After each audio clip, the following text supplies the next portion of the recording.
Pledge allegiance. To the flag of the United States of America and to the republic for which it stands, one nation, under God, indivisible, with liberty and justice for all. You do, roll call, Warren? Teresa? Present. Michelle? Here. Kate? Here. Gladys? Here. Lauren? Here. Jesse? Here. Bridget? Here. Julie? Here. Ralph? Present. Albert? Here. Louisa? Here. All right. Okay, favorite part of the night. So for recognition, we have Dr. Keisha Smith Davis, principal of Great Plain Elementary School.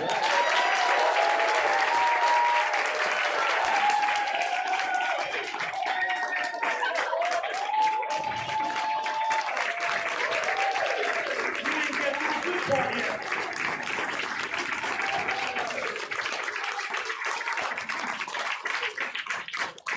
I didn't say what she won yet. But that's the kind of award again. So Dr. Keisha Smith Davis, principal of Great Plain Elementary School, named the Connecticut Association of Schools Elementary Principal of the Year.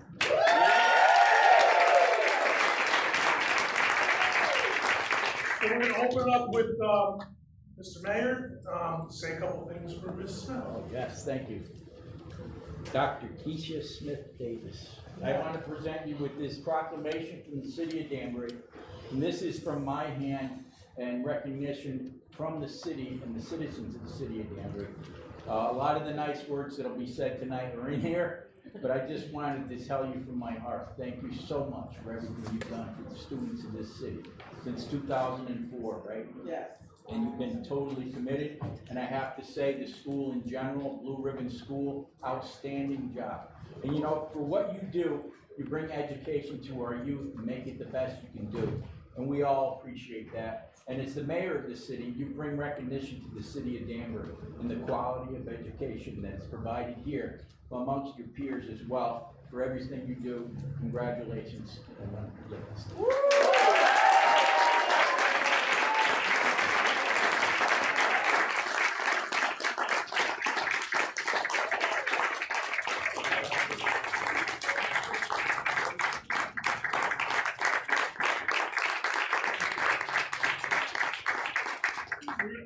Got a picture of the four of us? Oh, sure.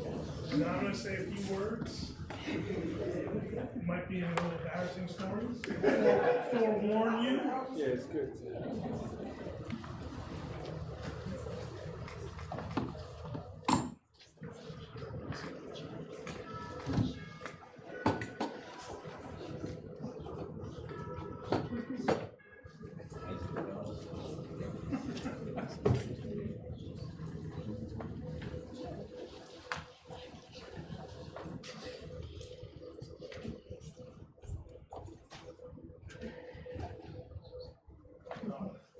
All right, have another seat here. You're not getting off the hook anything.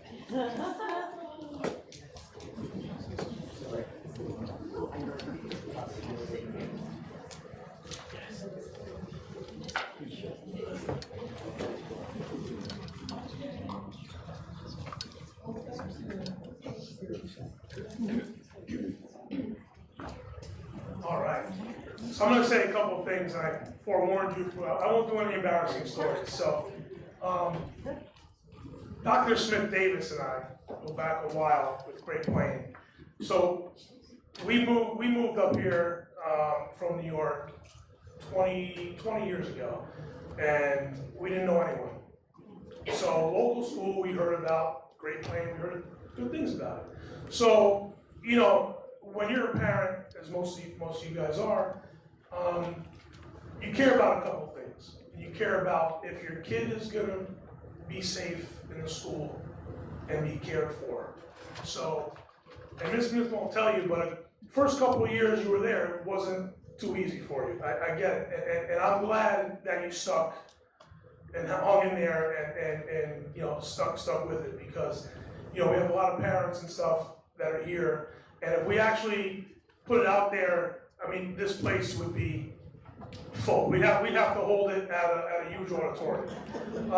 And so when I had the honor of being asked to, talk about Ms. Smith from the selection committee, and what I told them was, I'm never going to tell her what I really said, but I told her the one thing about Great Plain was that he should have included everyone in everything.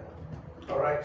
So you didn't feel like you didn't have, and someone else had something more than you did. In that school, you felt part of the school, and we've made some of our best friends there, not knowing anyone at the bus stop.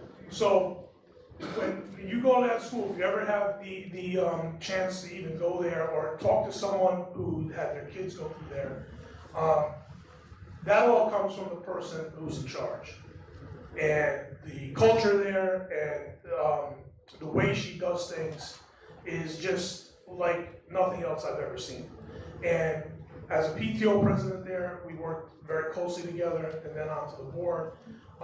It's just really 100% about the kids. And we've had some, tough times there over the years, but to accomplish what you accomplished, and school, just the way it is, I can't really put it into words. I'm never really, if anybody knows me, a loss for words. But it's just, I'm proud to be a part of that school, and that's largely in part to what she's done there. And I just want to say, I'm so proud to call you my friend, and this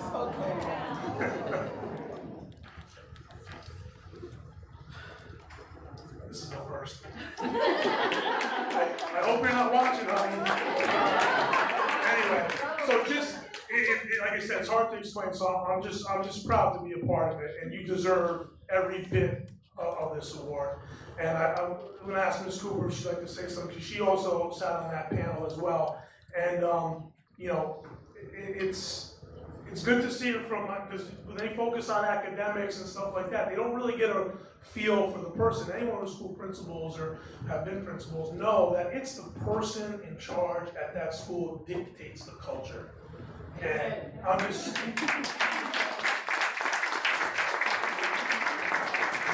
I said, I'm just so proud, because this is what it's all about. Because most people don't even know what the Board of Ed does. So stuff like this is great when we get to recognize a star in the district. And thank you for staying here as long as you have. And I hope you stay here, for another 10 years.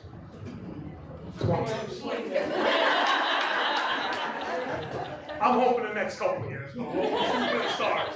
Anyway, I just want to say thank you for everything you do. Good job, you.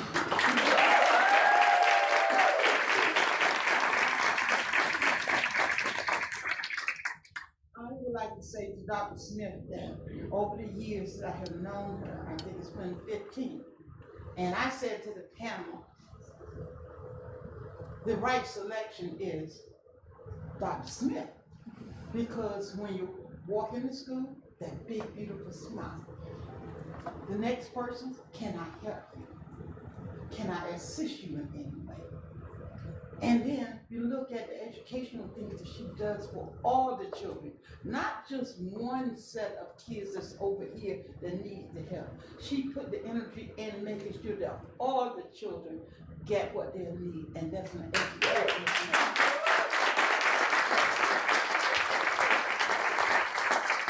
It prouds me, for as long as I have been on board, this is my 32nd year, to have worked with you.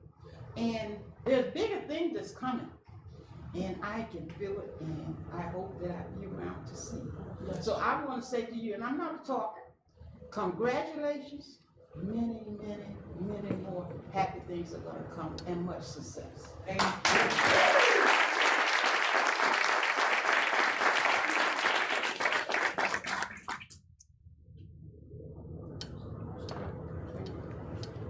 Well, I'm happy to hear that we have many, many more years of good things to come. Heard it from Ms. Cooper, so 19 more years, we will sign that contract right now, Principal Smith. Smith Davis. I too have a few words. And I also want to provide some context for the audience and for the people also watching at home.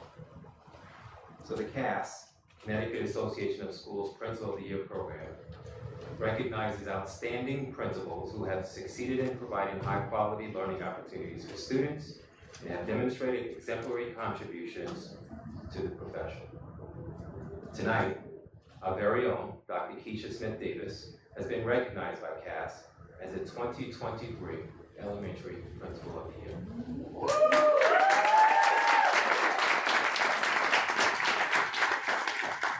This honor is well deserved after 19 dedicated years of service in Danbury. Principal Smith Davis promotes equity and excellence so that each person, staff, families, community, and students in her school community is known, valued, and individualized to ensure high-quality education for all of her kids. Under her leadership, Great Plain Elementary School has enjoyed several years of recognition as a school of distinction for both growth and proficiency, and was recently awarded as a Blue Ribbon Awardee in 2022.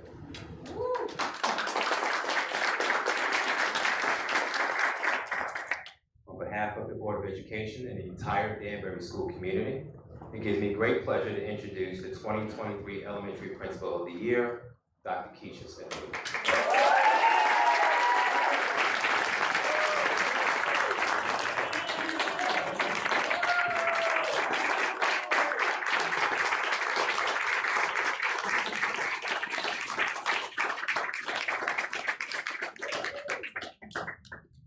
Mother. You want me to sign it? We got your No charge. certificate so we can get another picture with you. Oh, I can sign it.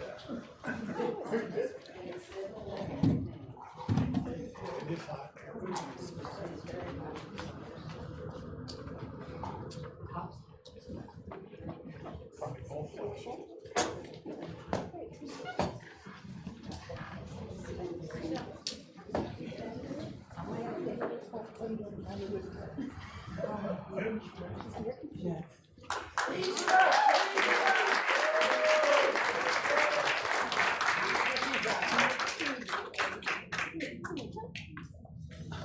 I just would like to say a few words. I don't think I could have been here if it were not the support of my family. It was my fiance at the time, and now it's my husband, Eric. Who's been there all the time. My mother, thank God for her, and my sister who always stood by me no matter what. But to come here and to meet all of you all here in Danbury and all the love you've shown me, I'm very appreciative of it, and so full that all of y'all came out tonight just to congratulate me. And I just can't say thank you all enough. As Mr. Petrofessa said, it was rough, but it's okay. In the end, you know, good will come out no matter what. As long as you do right, right will follow you. I had outstanding staff, I had outstanding and wonderful parents, and of course, the district leaders who were always there, and thank you for no matter what. And I said this time and time again, it's easy to go over that line for the money, but it takes a community in this district, this cabinet, to that have supported me all this time, that kept me here, because life happens. So you have to be able to depend on people and know you can get the job done. I'm one of the first on my mother's side of the family, not to go to college, but to get the degree and move on and then become a principal and come here. So thank you. I thank God and I thank each of you for letting me have this opportunity today.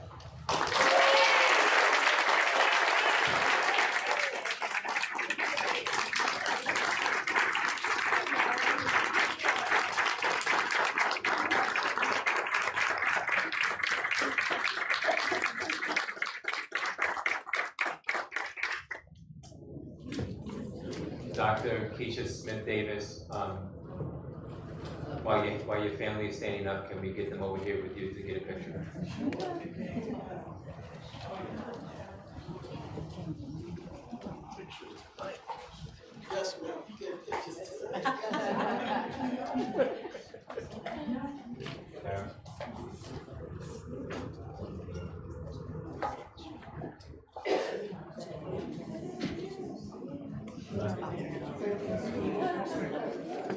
You got enough pictures here. I'll stand at the end.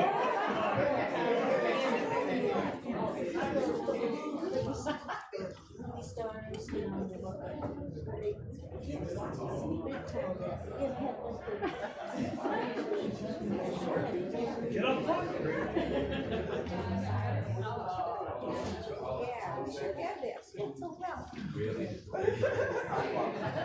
Come on, Mike.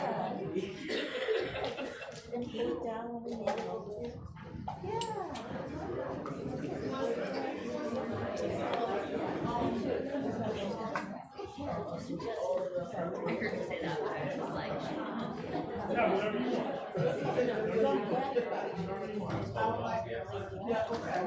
So a Great Lion family? Family, that's all that's Lord, like, all this, this picture. No, everybody, that is. Can I get in that zone?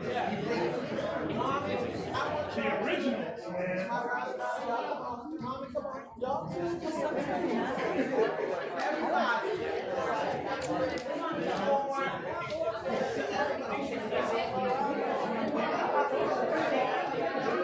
The original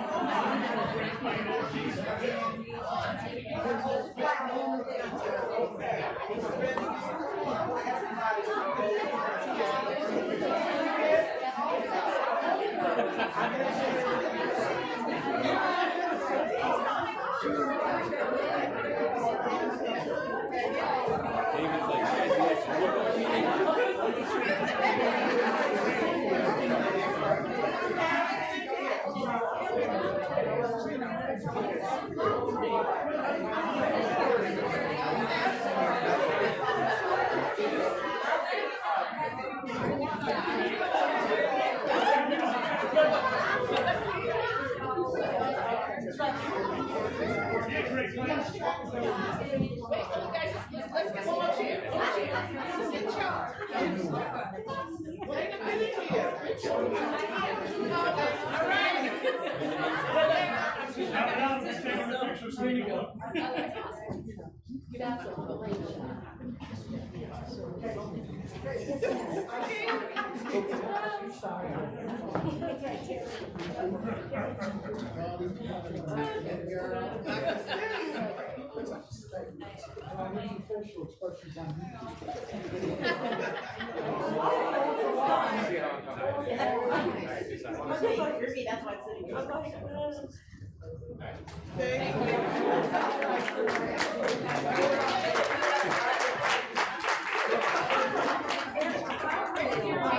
I gotta have Kara, Tyrese, I want my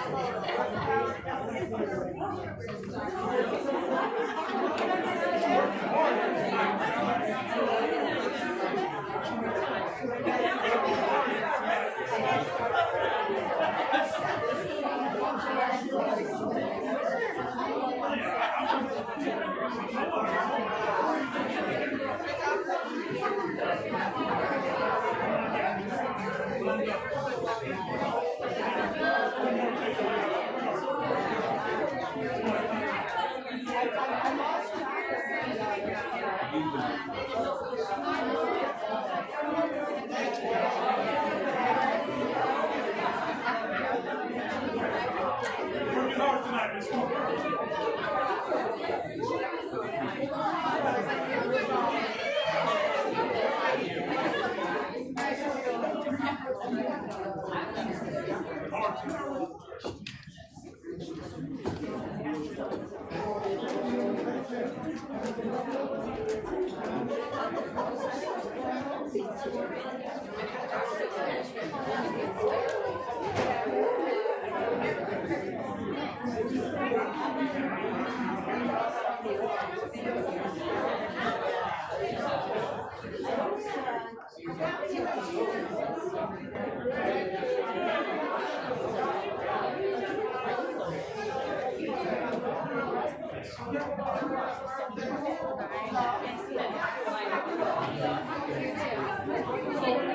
Yo,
Ken, we can do public participation, student representative, and then the students come. Just get it out of the house. What Aunt Carolyn,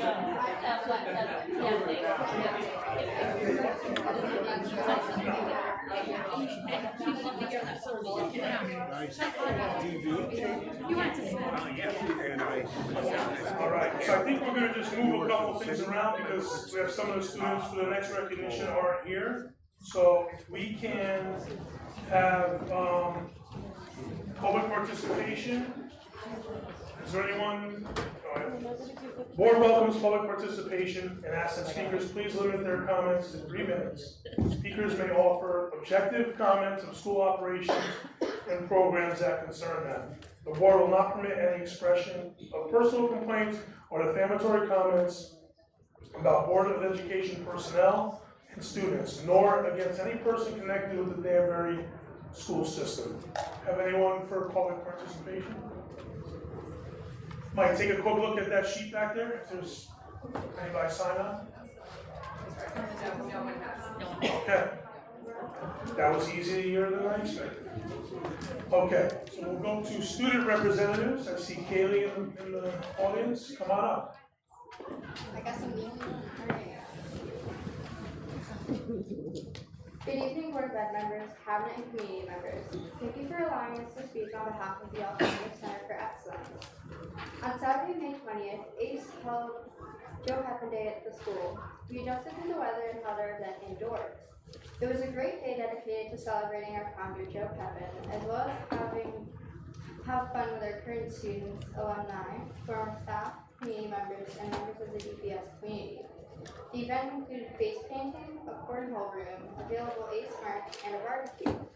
Guest speakers include Mayor Dean Esposito and Joe's daughter, Barb Lanza. Thank you all for your support of ACE family. ACE held its Spring Humanities Department grade level benchmark on Thursday, May 18th. The ACE Humanities Department has created a benchmark Schoology classroom that the entire student body participates in, based on your highest grade level in English and Social Studies. Thank you, ACE Humanities Department, for all of your diligent work on the school-wide learning activity. The benchmark process takes place during a 3-hour block, and students will have an opportunity to demonstrate their skill level with regards to their tasks. Next week, DJ Jimenez and Glenda Armstrong will be taking 15 students on our Six Flags trip. The trip was planned and organized by senior Giselle Hernandez. The ACE Whitewater Rafting trip will take place from Wednesday, June 7th through Friday, June 8th. Anthony Hellman, Ashley Honaker, and DJ Jimenez will be taking 17 ACE students whitewater rafting in the Lake George area of the Hudson River. The group will be camping 2 nights at Monroe State Park. ACE Coffee House on Thursday, June 1st from 5:30 to 7:30. ACE will be having its 20th annual coffee house at the Hatters Park Pavilion. All are welcome to this evening of poetry and music, preceded by refreshments. This is a showcase for the artistic, poetic, and musical talents in the ACE student body, families, and friends. The theme for this year's coffee house is an enchanted forest, where we make our dreams come true. Please join us next week. Eighth graduation is set for Tuesday, June 13th. We are excited to hold our graduation at Broadview Middle School Auditorium. A special thanks to the Broadview administration for allowing us to hold our event there. There will be a special night to recognize our seniors, celebrate them, and hear their speeches to the audience. Thank you all for allowing us to share what is going on with our ACE family, and have a nice evening, stay healthy, and remain ACE strong as we close out the school year.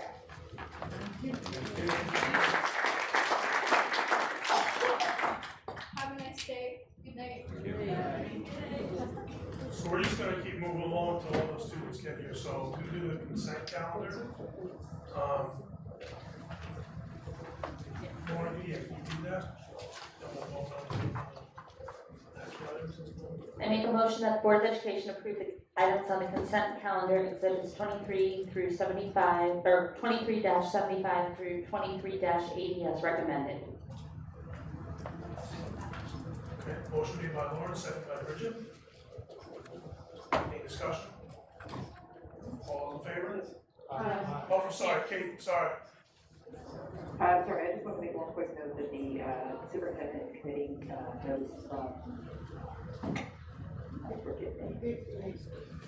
5-8 have the wrong year on them, so I did ask Kara to just make that correction. It says 2022 on there. Okay, thank you. Thanks. All those in favor? Aye. Aye. Any opposed? Abstentions? Motion carries. So we'll move on to action items. Ms. Cooper, can you read that one? I move the board fed, action item A, emergency operation and management system. Rapid technology, I move that the board fed education approve the emergency and operation system requested for proposal, RFP, to Raptor Technology in accordance with Exhibit 23-81, page 34. Get a second. Second. Okay. Motion made by Ms. Cooper, seconded by Jesse. Any discussion? All those in favor? Aye. Aye. Any opposed? Any abstentions? Okay, motion carries. Jesse, can you read B? Sure. I motion the Board of Education to approve the amendment of the Sodexo food service agreement to extend the agreement for 1 year, July 1st, 2023 through June 30th, 2024, in accordance with 22-82. Motion made by Jesse. I second. Seconded by Ms. Cooper. Any discussion? All those in favor? Aye. Aye. Any opposed? Any abstentions? Okay, motion carries. Bridget, can you read C? In regards to the authorization of signature change form, child nutrition programs. Make a motion that the Board of Education approve the authorization of signature change form for the ED-099 agreement for child nutrition programs in accordance with Exhibit 23-83 on page 47. Second. Seconded by, motion made by Bridget, seconded by Julie. Any discussion? Just a quick question, Mr. Chairman. This action item, will this particular item or who looks at the nutrition that's being served to our children in school, will it be a change at any point? And does that come before the board? It's a good question. Anybody here know that answer?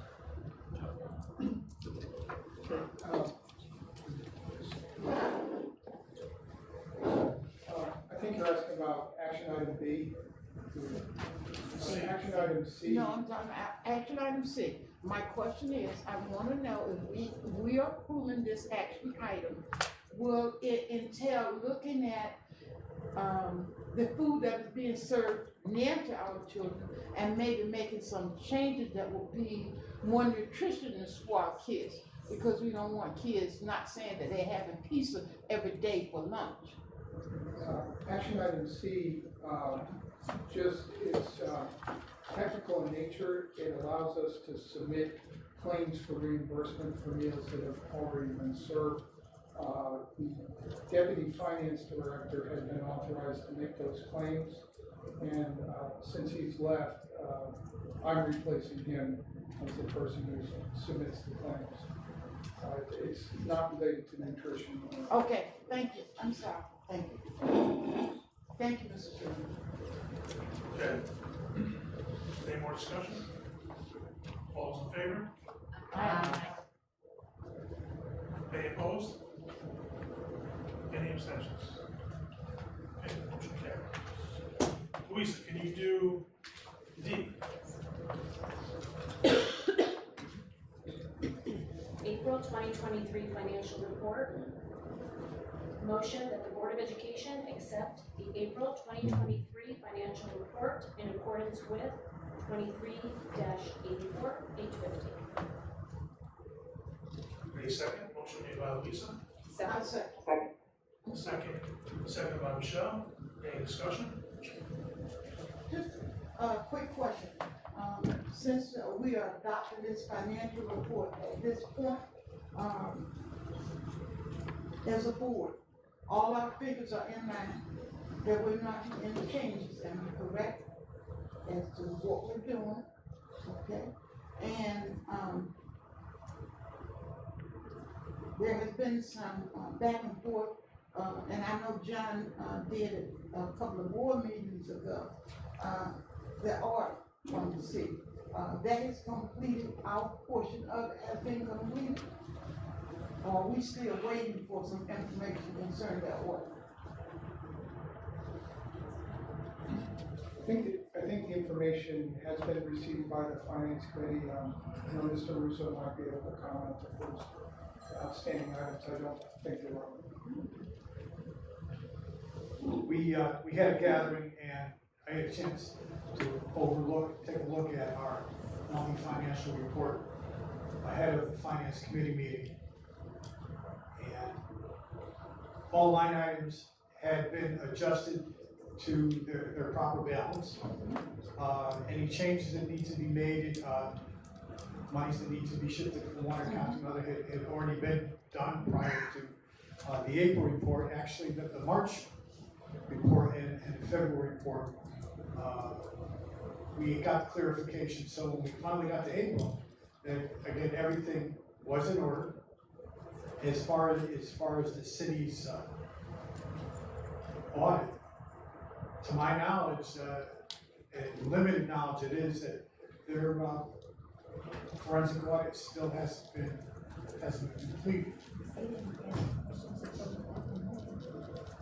Excuse me, so the question is, okay, because it's going back and forth.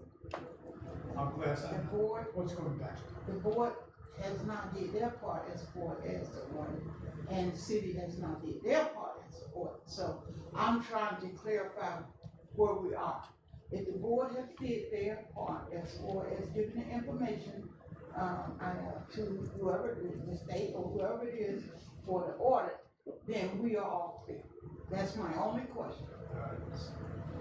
So hold on a second, John, so I think we're with Scooper, I understand exactly what you're saying. As far as the audit, have we done everything on our end at this point for the audit to move forward? So, John, excuse me 1 second, I just want to clarify a couple of things when I interject. I want to interject and just clarify a couple of things as I understand them. A couple of weeks ago, about 3 weeks ago now, we received a request from the city of Danbury to submit additional information as a result of an audit of the city of Danbury. Of course, given that we're $141 million part of that audit, of course, there is information we have to submit on the city's behalf. So John's office received this request a couple of weeks ago. Information was submitted. A couple of days later, they asked for additional information, not the same information, but additional information. We submitted that. A couple of days later, they asked the city for more information, and then they came back and asked us for more information. And so it's not as if it's the same information and we didn't submit it, it's additional information they continue to ask for. And so I don't know where we left off. I know Dan Garrett from the city of Danbury requested that the auditors actually come in, and that it might actually be more beneficial. It's a strategy that John used last year. It seemed to be beneficial to just stay here for a couple of days. I'm not sure where we are with that. I have not seen any additional requests in the last week. John, I'm not sure if you have, but I know him and his office, I mean, with the entire year, I was trying to close out this year, open up next year. My office is in the middle of an audit right now, in the middle of all of our chaos right now. And so, John, I'll just ask you to just kind of speak to these questions. And the audit we're talking about is for the year that ended June 30th, 2021. 2021's fiscal year, that the city is trying to close its books and release their results. Just this afternoon at 4:30, we had a conference call, the city finance director and myself, representative from the mayor's office, the audit partner and the audit manager. And there are some new items for us that we received at late Friday afternoon. They would like us to complete, as did the city. We each had 2 or 3 new things that we were trying to comply with, and we hope to have those to them in the next day or 2. Thank you, John. Thank you, Mr. Walton, for clarifying that information. Thank you. I just want to point out, we didn't know those questions. Sorry. When we did the April financial report, those requests from the auditors didn't come until after that meeting. So just wanted, so that report is technically clear. Might be a different start. Any other questions or discussion? Okay. I just want to clarify, Rob. The audit that the city is in the middle of now is for 2021. It has no impact on this school year right now, so I'm just going to clarify before that. I don't want you to think it's impacting the work that we're doing at this moment. It's for a couple of school years ago. Well, it's not school years, but years ago that the city is still trying to close the books on. Okay. Any other discussion? All those in favor? Aye. Aye. Any opposed? Any abstentions? Okay, motion carries. Now, would you mind doing E, please? Action item E, 23-24 Board of Education budget. I'd like to make the motion that the Board of Education adopt an operating budget for the 2023-24 school year in the amount of $150 million in accordance with Exhibit 23-85. Second. Motion made by Al, seconded by Kate. Any discussion? Just one thing, Mr. Chair, please. Sure. Yeah, Kate. I'm really excited to see some money coming into the Board of Education, some additional funds coming into the Board of Education budget this year from the city. And I just want to thank the city officials for that. And I hope that we can continue this trend and support the development of the Career Academy as we plan our budgets for the next few years. Thank you. Thank you, Kate. Any other discussion?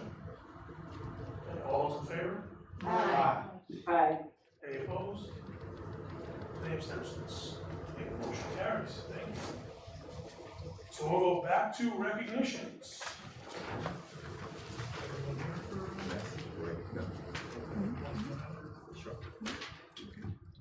Good evening, everyone. Good to see some familiar faces in the audience tonight. I am excited and have this opportunity to welcome our CAVE Leadership Award winners. As part of this process, I am going to call up the principals from the school so that we can invite the students up. And then we're going to hold for one big group picture, and then we'll go to the next section. So please give me one moment.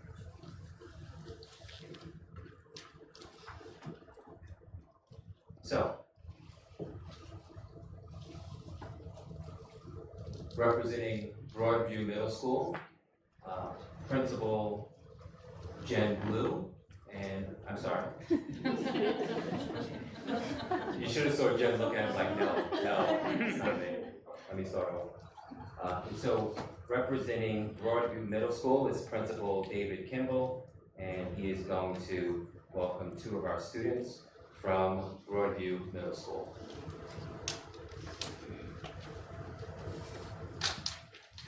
Sorry for the delay, I'm just figuring this out. So I'm gonna call up 2 of our students from Broadview. It would be Madison Zarvi and Livingston Hurdles.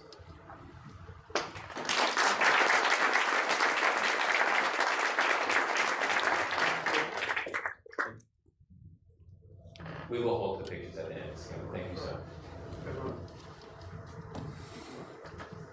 Rogers Park Middle School, Dr. Christy Zelita.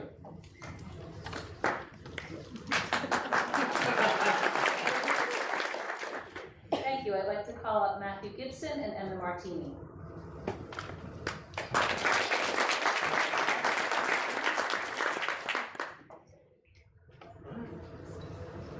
Now for West Side Middle School, Principal Jennifer Blue.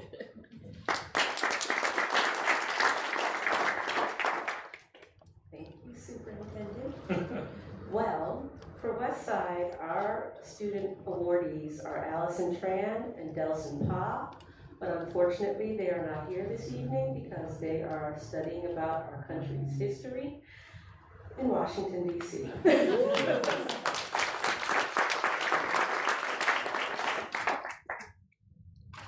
And representing ACE, ACE Center for Excellence, Daniela and Joanne are here this evening. Are they here? Can you come up and introduce your students?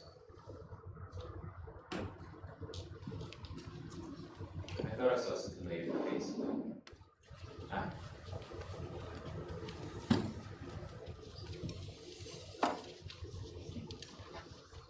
Good evening. We're pleased to recognize Cole Ferrantino and Cici Rodriguez.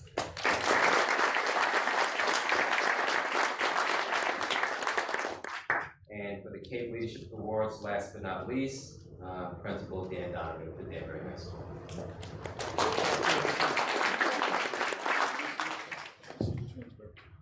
The key ones and which ones are mine? That's what your ball is yours. Good evening. For the Cape Leadership Awards, we have Casey Ramos and Audrey Kapoor.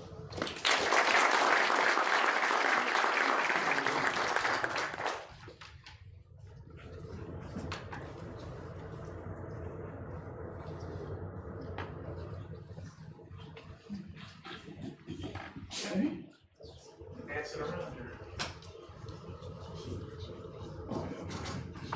And so before we call our students up, similar to our previous winner, Principal of the Year, I want to share with the community why they won this prestigious award. The Cape Student Leadership Award recognizes student achievement and leadership qualities. Leadership is a quality that is hard to define and is not always demonstrated by all citizens. CABE developed the below criteria that help define leadership, and our principals selected these students based on the following skills and characteristics: willingness to take on challenges, capability to make difficult decisions, concern for others, ability to work with others, willingness to commit to a project, diplomacy, ability to understand issues clearly, and ability to honor a commitment. Congratulations to all of our winners.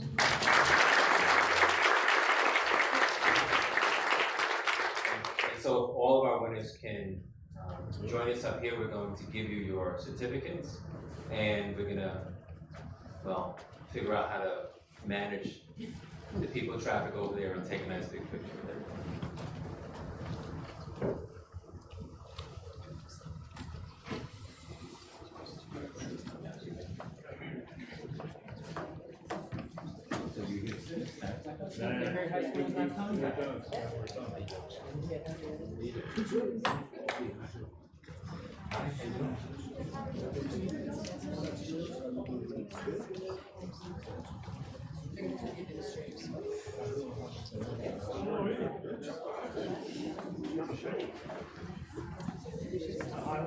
Just move the chairs out and we'll take a picture of the table, like, the chairs are going. Set it up, Mike. Or you want to do individual schools? Sure. Mike, we're gonna do individual schools because you get the whole group picture. Right?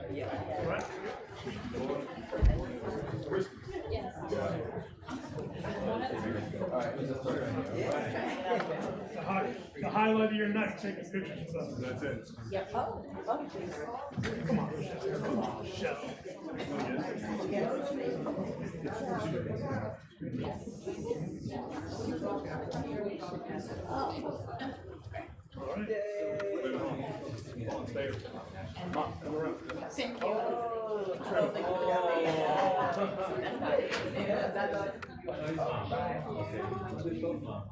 Thank you. Thank you. Beautiful. Right.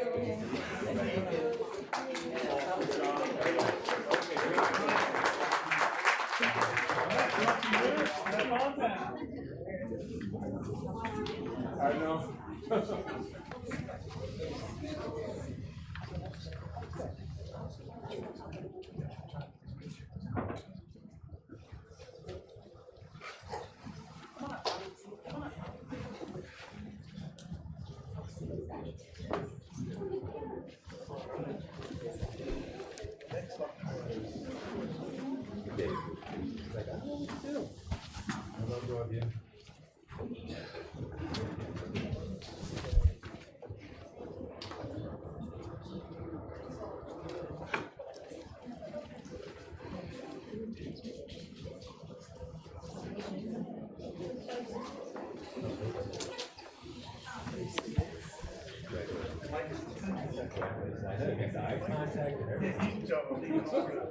Ace, you ready? Let's go, Ace.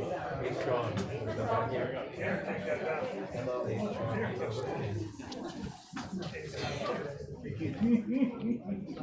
We'll cover it, Good to see you.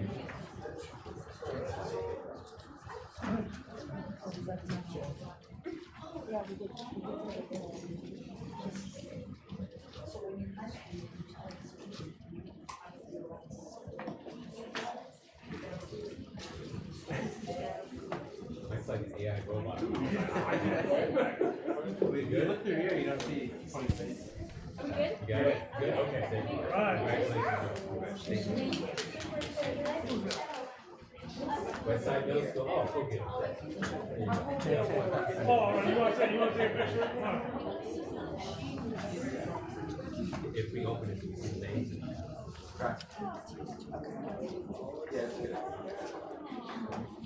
There it is.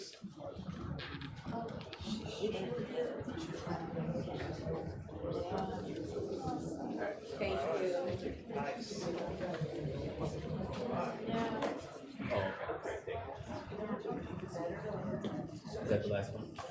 Yeah. Make some money.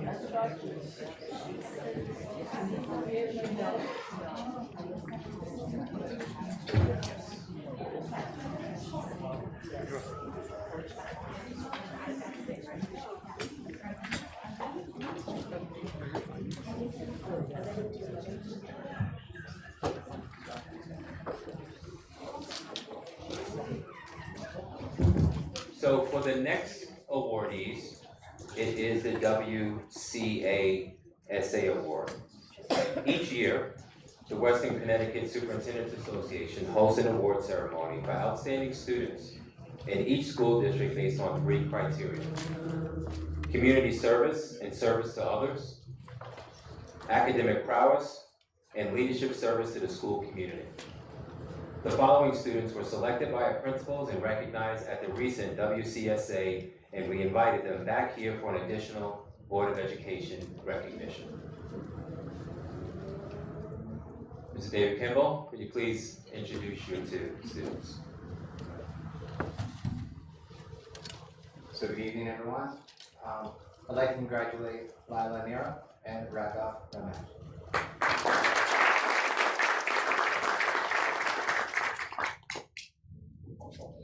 our next school, on behalf of Rogers Park Middle School, is Dr. Christy Zelina. I would like to congratulate Jairo Romeo Mendieta and Bernard Oliveira.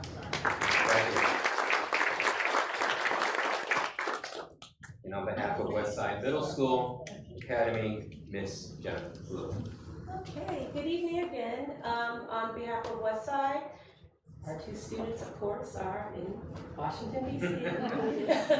However, their parents are here, so I'd like to recognize Soleil Young and Shazam Gabriel Aladdin.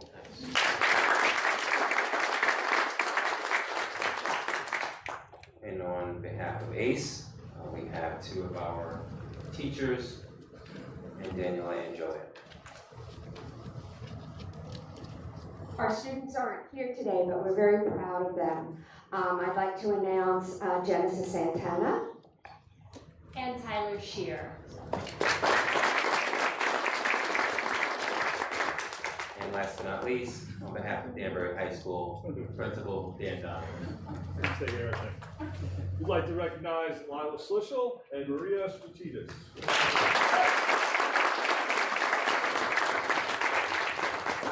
And we will start with pictures for Danbury High School.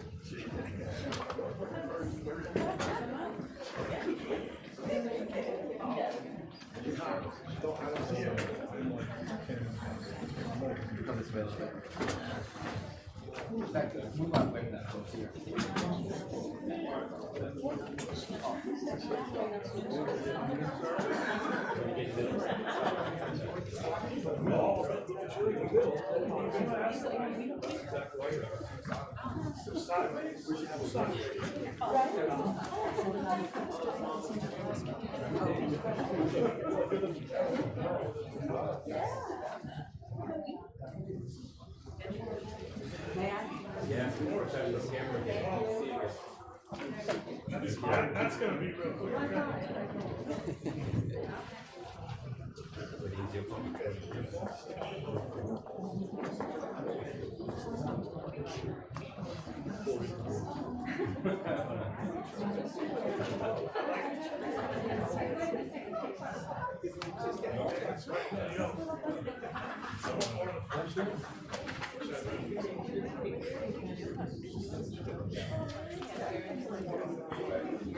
All right, once you're good.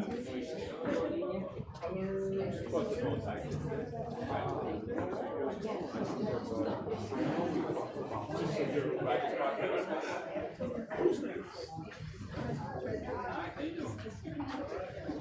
I didn't embarrass you.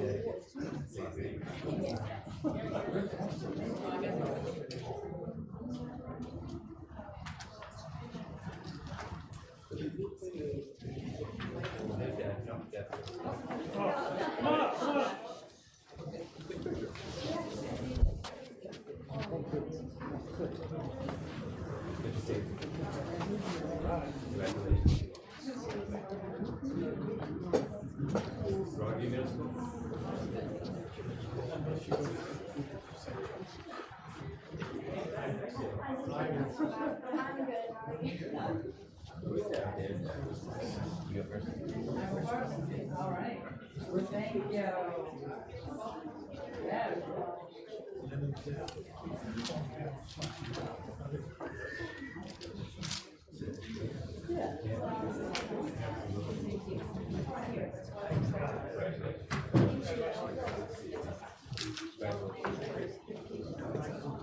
Westside Middle School.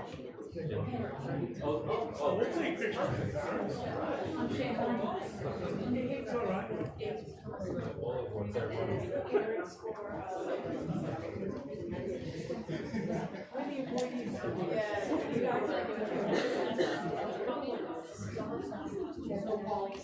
You got it covered, Mike?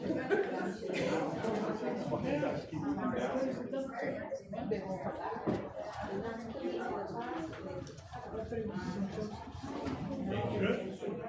Congratulations.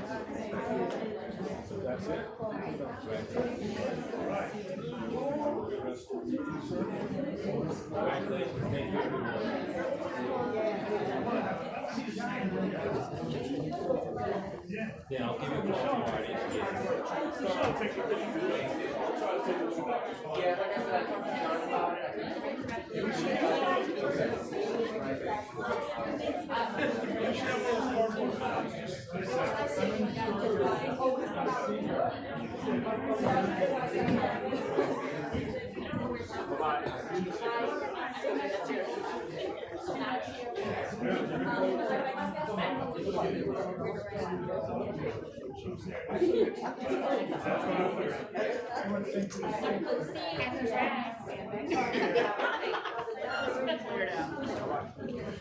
Ready?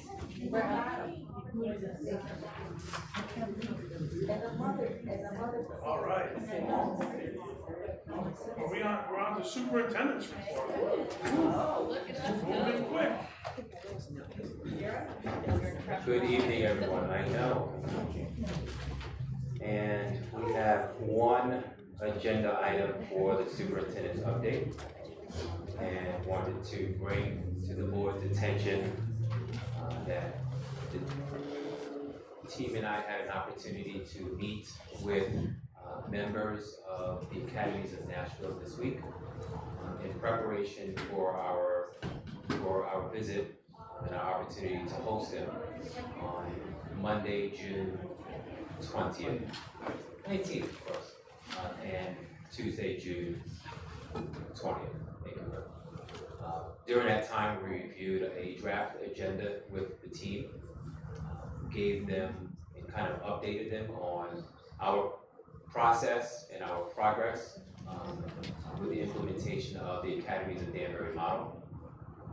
We have 3 people committed for the visit. A board member who has been in Nashville and part of the model for the last 16 years. She is also a business owner. Oh, she's a business partner. And there are 2 other people who have also committed to the visit, and that is a person from the Chamber of Commerce in Nashville and also an academy coach from one of the schools. We reviewed the agenda with them.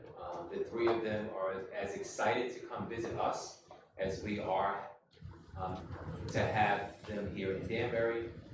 Just as a quick reminder to the board, we are looking to host our guest from Nashville on Monday evening, June 19th. And we will start with a dinner here in town. And the expectation is we will turn back right around on Tuesday morning. They will have a quick visit with the cabinet and I for about an hour, first thing in the morning from 9 to 10. And then the recommended schedule is an hour, an AM session with the breakout group from the board, and then a PM session with the breakout group from the board. And in the middle of those 2 is a lunch and learn with the Chamber of Commerce, in which we will speak with business leaders, business owners, and industry partners throughout the city of Danbury. Brent's going to provide some more detail, kind of walk us through our conversation with the folks of Nashville earlier this week and speak to the overall objectives for our meeting in a couple of weeks, but also provide an opportunity for you to ask some questions, so those questions can be made available prior to the folks of Nashville's visit. Brent, I will hand it over to you so you can take it from here and speak to the board about our conversations. They are very excited also, I must say, to see Mr. Dean in action up here. They are very proud and fond of his work in Nashville and very excited to see him now in his role here in Connecticut. And so, Brent, please take it. Dr. Tukan. I do want to start with this.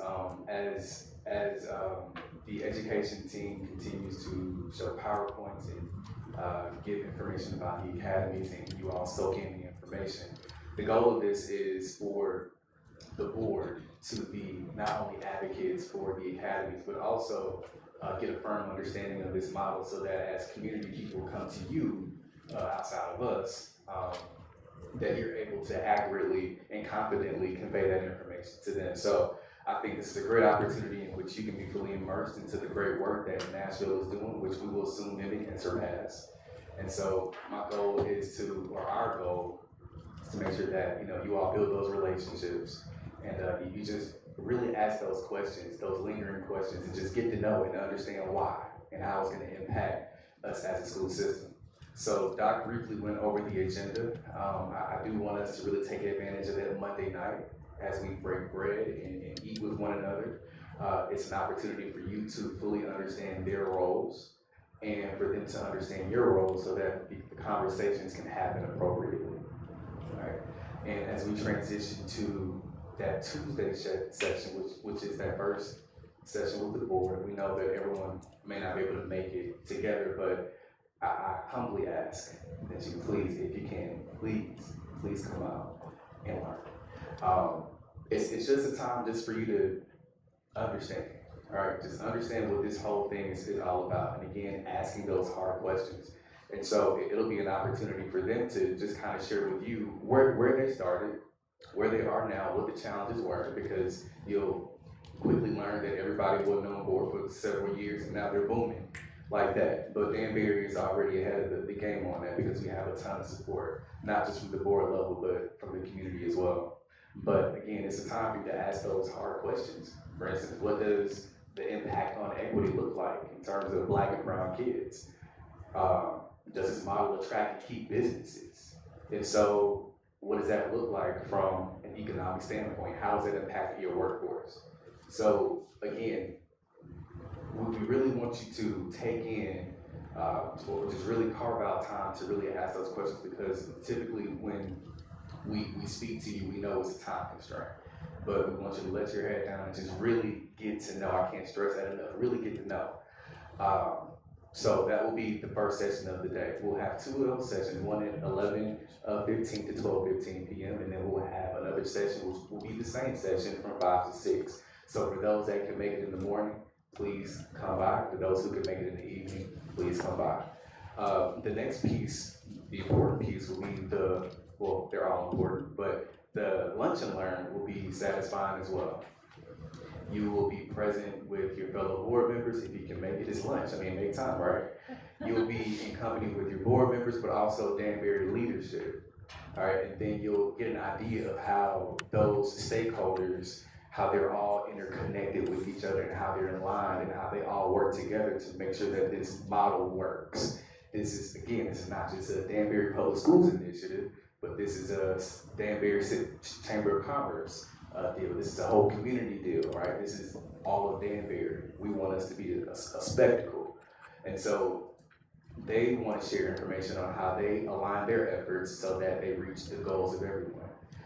So this will be a good time for us to engage in conversation too. And please don't hold back. Just ask as many questions as you like. So after this, we will have our second session, as I mentioned earlier, and then we'll have a quick dinner here. Afterwards, we will have an official board workshop here. And we will go over some of the same information that was shared with you so that the public can get an idea of where Nashville was, where they are now, and the benefits behind it. But we can also include some things about Danbury as well. So again, let's just take advantage of that time and just ask those lingering questions, because we know families may want to know some things as well. So I just want us to just think about it. And I'm going to share some information with Dr. Walston and Kara so that we will know who will attend, because if you don't make it, it just doesn't make sense. So with that being said, just if you have any questions about it, and I'm looking for feedback on this as well. If you have any questions about these 2 days that we have or for this time period, please share now. You can share with us later, but we're going to send something out to make sure that you can attend. And if you prefer a regular old phone call like I do sometimes, let me know and I'll just call and we'll go from there if approved. So, any questions for me? I like that. I have a question. So just for clarification, so you want us to come up with some questions for you to ask or for us to ask the visitors from Nashville? I can help you develop some questions, But as board members, as we go into this model, in your respective roles, and you all thinking about the future of education, we would like for you to develop some questions. I can always help you do that. You know, we can bring some nice, hard, fire questions, if you will. Okay. But if you need assistance with that, I'm more than happy to help. And we'll send them to you, and then we'll ask them in those sessions. Is that what Absolutely. the plan is? Yes. And I will just add on, the idea is to have some FAQs available for our visitors, so they can make sure that they answer those questions in those 1 hour sessions. Ahead of time. Right, and of course, any additional questions you have, that's your time. But I just wanna make sure they have an opportunity to be in front of those questions, so they can come in understanding what they're addressing your needs. I also want to add on, in the workshop, similar to the presentation that will be made during the lunch and learn, it will be an opportunity for our Danbury community, and then also for our Board of Education community, to understand the why this model is successful and to discuss its impact. And it's, we had an opportunity also in this meeting with the 3 folks from Nashville earlier this week. And I asked a hard question from one of the board members, Board Member Mays. And I said, Board Member Mays, you know, one day, this superintendent will not be here. One day, the seats on this board will change, perhaps even some folks, district leaders. What does that mean for the model? And you know, she kind of firmly gathered herself in the seat, because she was really passionate about this and in the way she was going to respond. And one, she said it would be absolute chaos, because it would not happen. The model will not change regardless of who the superintendent is or who sits on the seats of the board, because it is a community model, a model that the entire community of Nashville is committed to. So that was one. And then I asked a follow-up question. I said, well, from a board member's perspective, what does this mean as it relates to policy? I was actually surprised to hear that she recalls a policy, because she has been there for 60 plus years. She recalls a policy with a commitment to the Academies of Nashville model. And so she said she will, over the next couple of days, see if indeed that is, it's in policy or something different, and make sure that's available for the discussion when she comes up. And so those are the type of questions, and any other questions you might have, they are ready and prepared for. As a successful model in the country, they have served as consultants for school districts across the country. And so we are really benefiting from their expertise and experience. But I'm also happy to say, you know, we will have for free, thank you, Bert. And we're also fortunate because, to Britt's point that he made earlier, yes, it's gonna take some time, but our expectation is we will do as well as Nashville, and then one day surpass the work that they're doing there. We understand that's gonna take time. But also, our people will be in position to serve as consultants to someone someday. Hopefully this city, we don't have the same infrastructure as the city of Nashville, but hopefully this city will be the host to other districts coming in to help observe our model, and we can be one of the leaders here in the state of Connecticut. So Brent is, what Brent is asking is, and suggesting, is that he will send out an invitation for board members to include any questions that they might have. And if it's your preference to, instead of email, or put your questions in a Google Doc, and your preference would be to have a regular phone call, then he will call and follow up and make sure he captures your questions so he can gather them all for our visitors in a couple weeks now. So, Bert, push it back to you. No further comments. Okay. I just wanted one other question. So I mean, a lot of the forums and stuff you guys have been hosting with the community, so are you seeing like a recurring question, frequently asked question about, you know, whether it's, you know, parents and students, is it business members, like, and are there some questions that you're coming across a lot more than others? We are. Basic questions. Will students have access to sports? Do they only just take 3 courses a year? It's just very basic questions. And I'm glad you asked that, because we do have a landing page or a website on the DPS website. We click on schools and go to coming soon, the Academies of Danbury. All of those questions are listed on the website. those frequently asked questions. So that's for families to go and check out. So. Any other questions? Teresa? Insurance, when students go for internships and driving to, working, how, if God forbid there's an accident, how are they covered? Do they have to take extra insurance, that type of thing? So I don't want to speak to that because I don't know what process we're going to develop, but that's years down the line. We're starting with our first cohort of freshmen next school year, and we're building up to those job shadowing and internship experiences, and that's something that we're going to connect with so that we can have an ironclad plan to protect us and to protect the businesses and those students. And I also want to add, we have students in workplace in roles now. I don't know what the basic insurance responsibility is, but we definitely have students working in these conditions now. So I don't know the specifics. It depends on the location and the place and what the students are doing. And sometimes they'll ask for our rider, so we'll have to submit proof of insurance as a school system that the kids are covered if there's so it really all depends on the relationship that's established. But we have we have a relationship already now with the hospital for the CNA program, and there's some papers that need to get signed off on the student side with what their responsibilities are. I think that they've had a long-standing insurance writer in place with us for a while. So we could generally cover those things as they come up, and it hasn't been too problematic to date. Any other questions? I don't know if this is the appropriate time, but Rose, May 6th, we attended a band function at fundraiser.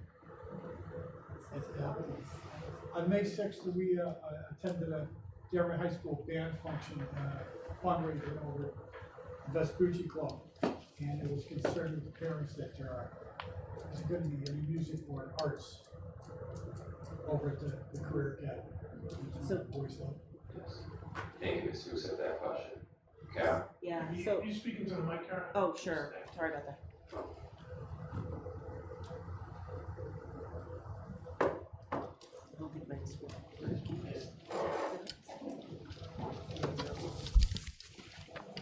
Thank you. Okay. So, we initially were asked when we first generated the different academies and the pathways, again, all based on research, statistics, job outlooks, about why we didn't have an arts academy. And our response has, at that point, and it still is, that the arts are for all. So we will still be offering very comprehensive arts experience, electives for students to take, clubs, we have theater. Will we have a full-size theater in the same way that we do at Dearborn High School over at the West Side Campus?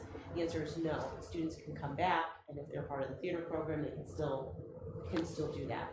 We have art rooms over on the new campus, music rooms as well.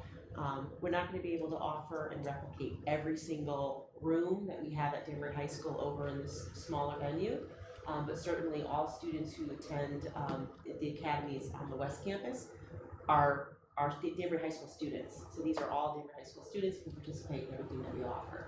We're going to have to work through a few specific courses that kids might want to take, whether it's a lower enrollment kind of course, for example, like a calculus, or a unique course where we might have to run a van, on B days, or students will come on A days versus B days.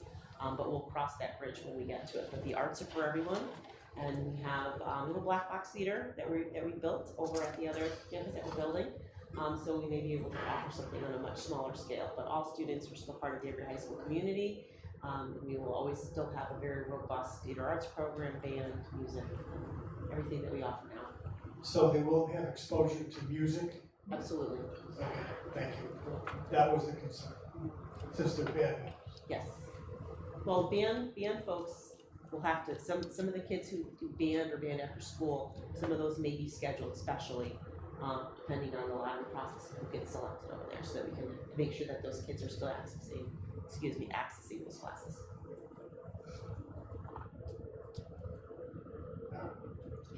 Being a little hard of hearing, I apologize, it's on me. The kids at the West Side Academy will be learning music, and they will be a part of the Dearborn High School band. we will have music courses and classes over at the West Side campus as well as on the main campus. The band, Danbury High School band is one entity. Right. So students may have to come back to participate in band at the main campus. But yes, the courses and the classes for music will still run at the other campus. So students can elect to take those courses on the other campus. Thank you. A segue to question number 2 that we were bombarded with. And it is valid. Will there be transportation for students back to the main campus? Okay. Yeah, so what's gonna happen with the way that we're envisioning it right now is that Danbury High School becomes sort of the transfer zone. So at the end of the day, we'll probably have to dismiss a few minutes earlier from the West Side campus to come back to DHS, so that becomes the transfer zone. So as the buses all line up, the buses from the West Campus come in and they would drop students off and they would get on whatever bus that they were normally assigned to. If you're an athlete, now you're back at the school, you're where you need to be. If there's concert, theater programs, after school clubs, you're right back where you need to be, and you're at the same time as all the other kids in the school when they dismiss. Yeah, exactly. Thank you, Kelly. It's what we do with ACE. It's a great point. So the ACE kids leave a little bit early and they come back to Danbury High School, and that's the transfer zone. Thank you for your patience. Sorry, my voice is like failing today, so I apologize. I'm cracking. Okay, if there's nothing else, I'd like to move on. Perfect. Thank you for your time. Thank you. All right, so anything else on your end, Mr. Wilson? No. Okay.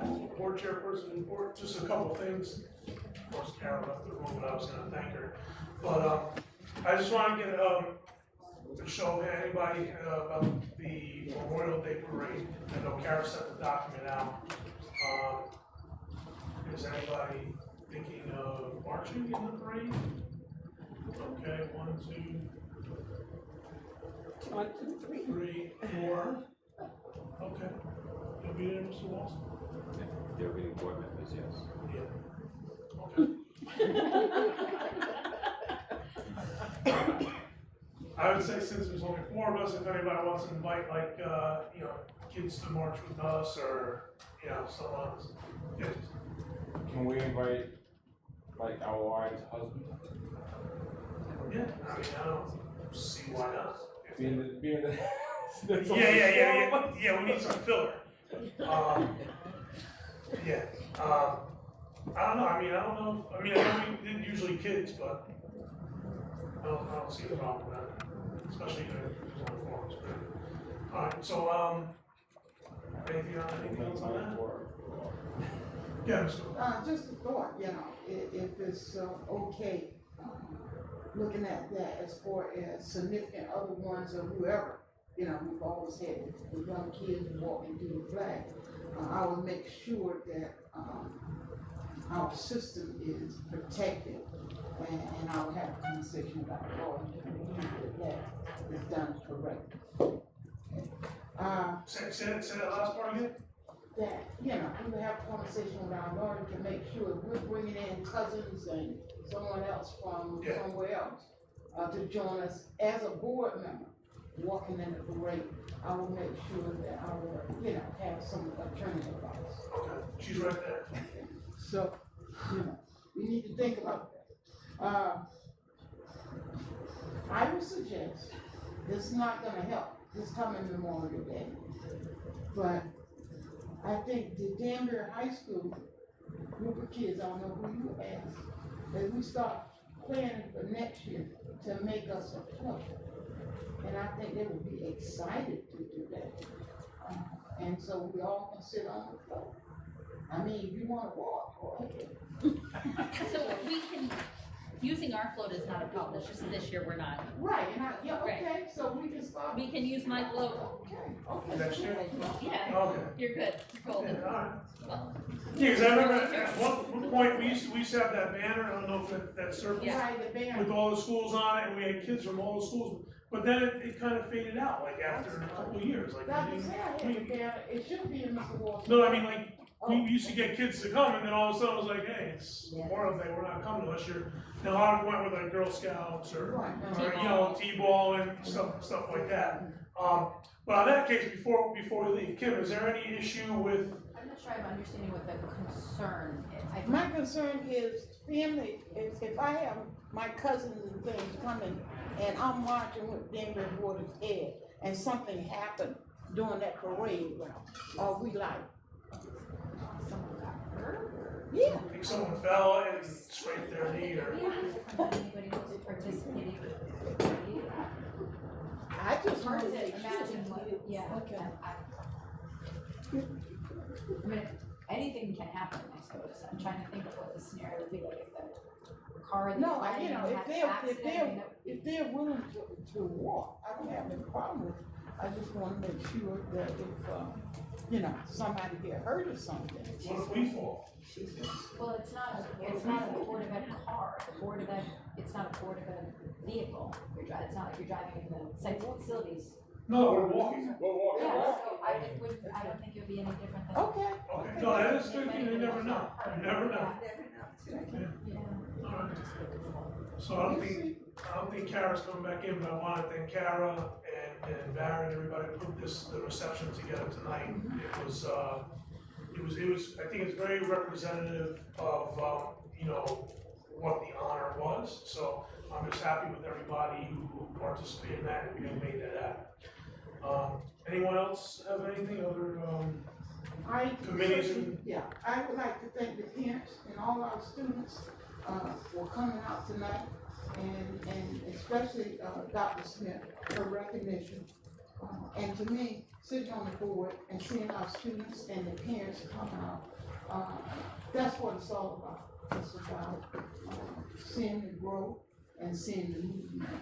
And, I just think it's exciting when we get this time of the year and we see all the students that come out and participate in activities within our system. My last thing is, I hope that the board, will start looking at, board self-evaluation. We need to do that before the November, okay? So I sort of jot down, you know, open up, we can sort of look at it September, October. We need to do board self-evaluation, because if we can't do board self-evaluation, and we are on the superintendent evaluation committee, our relationship should be paired, and we should be understanding what we're doing. So, we need to set up, board self-evaluation. I agree. Okay? When was the last one, do you know? Remember? Oh, a year or so, maybe 2 years. Yeah, we should definitely, that's a good We can reminder. ask Karen to just go back and look, but I know we should do it at least once a year. That's a recommendation from Kate. Okay. Appreciate it. I have a comment and a couple of questions for John. Okay.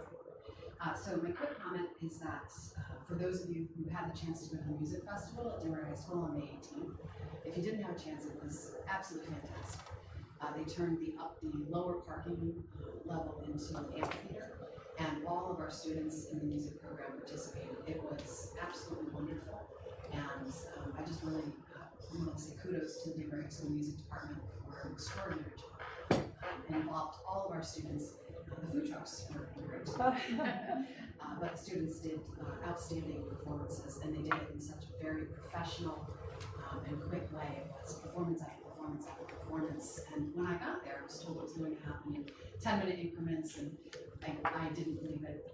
To be honest, no, there's no way they can move this many students in that time frame, and they did, and it was extraordinary. So kudos to the music department. It's okay. So I just want to make sure that I understand correctly. We're still answering questions on the city side for the 2021 audit. That's correct. Okay.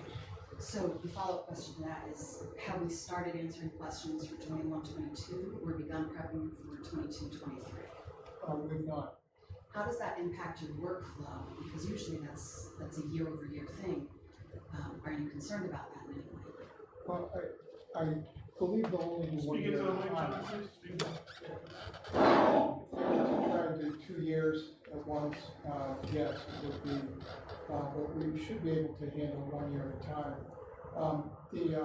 The impact though is, really from the nature of the remote auditing that they want to do. It's slower, takes more time. I think if they were to come in more often, which I can come in any time, look at anything you want. The back and forth questions go much faster. We can look at different things. So that's how the impact we feel is the remote auditing. We're just not geared up for it. Yeah. Does this impact our grant application process in any way? I know we do the other state auditing, and I assume that's what we use when we apply for grants. But do we need the city audit to be completed in order to be grant compliant? Thus far, and you're correct, there are grants that, as with your application, you have to show your most recent financial statements. Thus far, all of our applications, when we've had that requirement, we've submitted the 2019-20 financial statements and they've been accepted. It's hard to say whether someone digs in their heels or not. All I can say is they have not so far. Thank you, I appreciate that. Anyone else? Scoop, you have anything on the superintendent's evaluation? Excuse me. Oh, I'm sorry. No, it's, I can see your hand up. I was under the impression that the district was putting its own audit into play with the state, and they understood and nothing has been delayed. Is that correct, sir? I think that's different years, wasn't that different years? It is. When city auditors are hired, there are three things they do as part of their contract. One is to do the city's annual report, that 200-page financial, all funds, all activities. That's number one. Number two, they do a report called the single audit. The single audit is only a few pages. It will have a page of all the federal grants that the city and the Board of Education received. It just shows the grant, who gave it to you, and how much you spent. Both a page for federal money and a page for state money. That requirement's been around for 40 or 50 years. But the third thing they do is they audit a report that every school has to do at the end of August for the previous year. We have to report to the state ed department how we've spent our budget, how we've spent our grants, what the city has done for us, and other things. The state of Connecticut tries to put all of the towns and school districts on the same level playing field. So if there are things that the city does for us, but other places the schools do themselves, they're equalizing all of that. We get more grants than most places, so the state wants to know what did we spend from all sources for things like teacher salaries, workshops, and so on. That's called the EFS report, and that has to be audited. That's the third part of what the city auditors do. What happened this year was that for the year that ended June 30 of 2022, that audited report was due up in Hartford December 31st of 2022. The city has not engaged the audit firm for the 21-22, but the state ed department didn't care. They said, you still have to do that. So we talked with the auditors, we talked with the city finance director and said, the state ed department wants this third leg done. They're insisting on it. We think we should hire an audit firm to do that, irrespective of the main firm, and that's what we did. So the state ed department is satisfied with that. The other parts aren't not. Thank you, sir. So we hired an outside firm to come in and complete the portion of the city. No. No, or the. Not the city's side, Yeah, our that's side. right. District. Right. Yeah. Right, our portion of it. Yeah, we found How much out did that cost? it's about $5,000 or $6,000. I think the city auditors are closer to 12. We found a capable former retired municipal auditor who recently retired. The state was, approved him to do the report. He's a CPA, had done those before, and he did it for us. So are we all caught up to 21, 22 with our EFS reports? Yes. Okay, so we are good on the Board of Ed side. And I think. With the state ed department. Yes, thank you. Anything else? My last thing, I want to thank everyone for attending our superintendent evaluation committee meeting the other night. I thought it was an excellent meeting. And I'm going to ask those members, please, in your folder, read the material, and then when we come back, I think it's June 6th, that we'll be ready to discuss and move on. Thank you so very much. Yeah, Kate. Thanks, Ralph. I actually just wanted to share a little bit of good news with the board. I don't know if you guys remember Chapel Bassar, who graduated last year. He was one of the Voice for Change awardees. He actually was just awarded a Fulbright summer internship. So I just wanted to share that news with you. That's awesome. Thank you. Yeah, congratulations, Chapel. Thank you. Thank you. Okay, anything else? Just real quick, June 6th is the DSABC breakfast, so any board members would like to go, please let myself or Carol know, so that we can make sure we can get people. What is it? The DSABC breakfast, Danbury Student and Business. Yeah, thank you. Where is it? Where? At the Amber Room. Yeah. 7:30. 7:30. 7:30. Yep. And just let you know? Yeah. Okay. Myself or Carol, I can do that, yeah. And just lastly, I just want to say on committees, if you're not going to be able to attend a committee meeting, please let the chair of that committee know that you're not going to be there, because sometimes we run into, if too many people aren't there, we don't have a quorum to continue on, and that's time wasted. And also the suggestion for Superintendent's Evaluation Committee is if the full board can be there that time, on June 6th, so we can hear all the information and do anything and ask questions or anything we need to then, so we can hopefully come to some kind of discussion after and move forward with that. Okay. And motion, I'll entertain a motion to adjourn.